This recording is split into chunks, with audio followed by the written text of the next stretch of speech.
Bonjour à toutes et bonjour à tous, j'aimerais vous parler de mon dernier ouvrage qui s'appelle « Les écrits professionnels du chef d'établissement ». Alors si j'ai écrit cet ouvrage, c'est autour de trois objectifs, trois idées forces.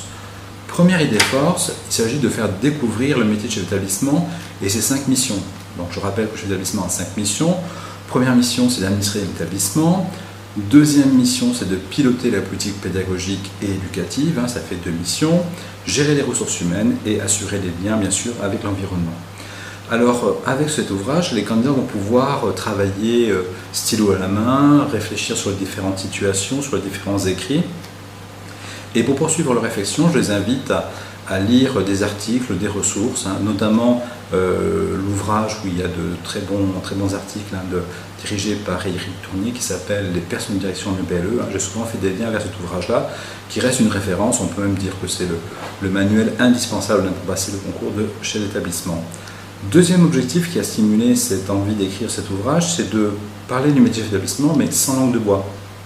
Dire les choses, surtout quand les choses concernent la gestion des ressources humaines ou les relations avec les parents.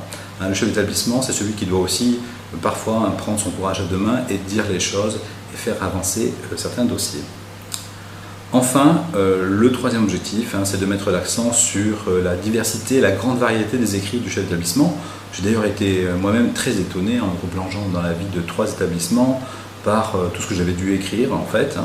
Alors, pour exemple, conducteur de réunion, compte-rendu de réunion bien sûr, PV de CA, rapport pédagogique, rapport du chef d'établissement lorsqu'il y a un conseil de discipline, lettres aux parents, au personnel, aux élus, convention, communiqué de presse, discours pour dépôt de départ, pour la remise des diplômes du brevet, offre d'emploi, évaluation des personnels, etc.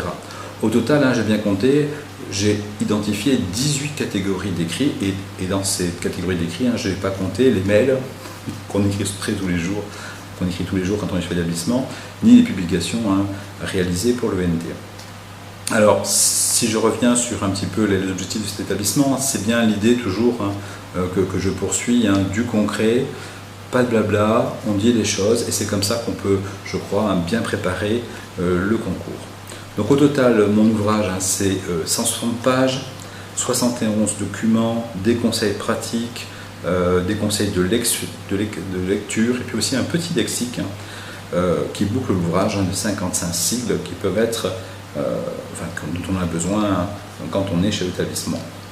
Voilà, j'espère que cet ouvrage, ce bouquin vous sera utile, qui vous donnera une idée plus juste du métier, qui vous encouragera aussi au passage à renforcer votre compétence dans la communication écrite, parce que chez l'établissement, effectivement, il écrit beaucoup, et si on devait avoir finalement une justification de pourquoi on maintient une épreuve écrite alors qu'on s'adresse essentiellement à des gens de niveau Bac+5 pour passer le concours de chef d'établissement, parce que justement, il faut vraiment maîtriser cet écrit qui est au cœur du métier de chef d'établissement.